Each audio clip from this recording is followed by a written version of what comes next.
il y a des étudiants gabonais qui sont dans des zones rouges, comme je vous le disais. Moi, j'en fais partie. Je suis dans la ville de Koursk. Nous sommes 3 étudiants gabonais dans cette ville. Aziza est à Belgorod. Là-bas, je ne sais pas à combien ils sont, mais je pense qu'ils étaient autour de 4 ou 5 étudiants. Je ne sais pas si les autres sont partis de cette ville-là.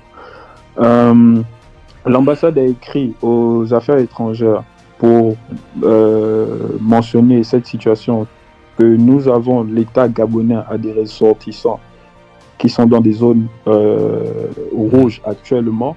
Ils ont mentionné, disons, des solutions avec même un budget déjà établi pour des évacuations d'urgence au cas où ça se passait. Ils n'ont pas eu de réponse. Et ça, je vous le dis parce que je tiens du canal officiel de l'ambassade, cette information-là. Oui, mais là, ça va pas du tout, là, en fait. Enfin, ça peut pas rester comme ça, en fait. C'est pas possible, en fait. C'est pour vous dire que nos autorités au niveau du Gabon, actuellement, pour le cas de la Russie, nous nous posons d'énormes questions et beaucoup de questions parce que on a comme l'impression que notre cas ne leur préoccupe pas du tout.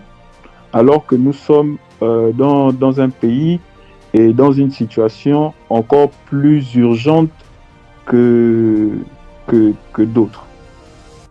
Je ne minimise pas les cas des autres pays, mais quand même, nous ne sommes pas dans une situation habituelle. Voilà. Oui, c'est une situation qui sort de l'habituel. Et donc, si je résume donc tes propos, donc il y a eu un accompagnement justement des autorités consulaires qui en fait sont proches de vous, qui sont au contact avec vous et qui essaient de trouver des voies et moyens justement pour justement vous aider en tout cas vous accompagner dans les difficultés que vous rencontrez actuellement. Mais ces autorités au fait consulaires elles-mêmes sont confrontées au silence de la NBG, si je résume bien.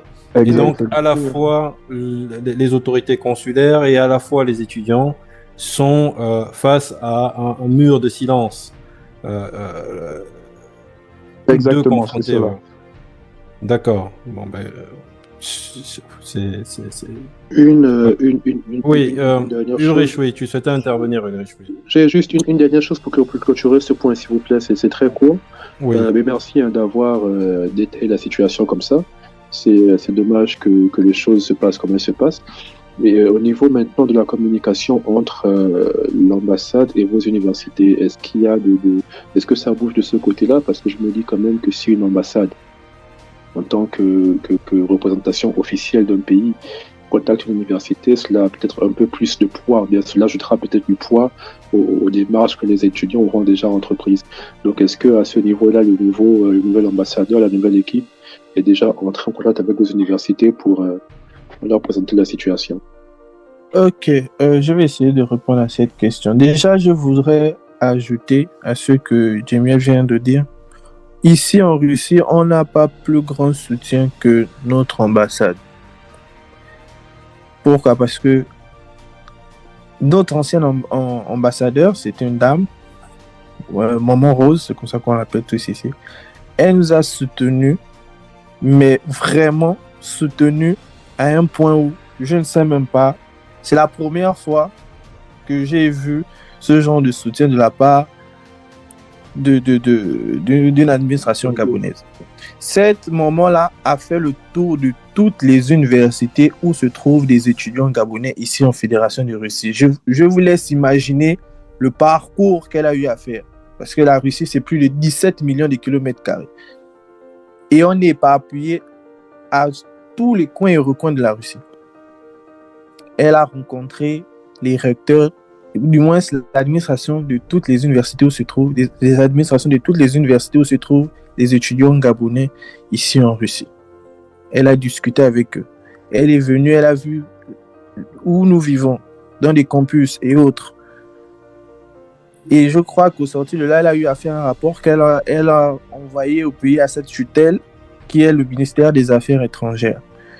Le souci ici, c'est que l'ANBG, comme je ne sais pas si c'est un problème de toute l'administration au Gabon, mais il y a un sérieux manque au niveau de la communication. surtout au niveau de l'ANBG. L'ANBG ne répond presque pas. C'est-à-dire, je vais dire le mot cruellement, c'est comme si on les agaçait même.